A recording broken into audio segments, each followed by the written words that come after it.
আজ দুপুরের মেনু হলো পান্তা। এখানে পান্তা নিয়ে নিয়েছি, কাঁচা লঙ্কা দিয়ে মেখে, পেঁয়াজ নিয়েছি।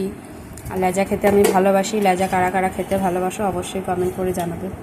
আর এখানে করেছি মাছের ডিমের বড়া, উচ্ছে আলু ভাজা, এখানে পটল দিয়ে মাছের ডিমের তরকারি, এখানে 2 পিস মাছ ভাজা রাখা আছে দুজনের রাত্রিরে। আর আমার বড় গরম ভাত, উচ্ছে ভাজা, ভাত থালা নড়ছে, আর মাছ ভাজা নিয়েছে। আর এখানে করেছি ডাল।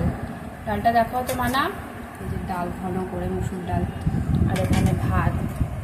আর এটা গতকালের একটু মোরলা মাছের ঝাল আছে। আজ দুপুরের মেনু হলো এইটাই। তোমাদের কাদের কি রান্না হয়েছে অবশ্যই কমেন্ট করে জানাবে। শনিবারের মেনু কি কি হয়েছে। অনেকে তো শনিবারে নিরামিষ খায়, আমরা খাই না।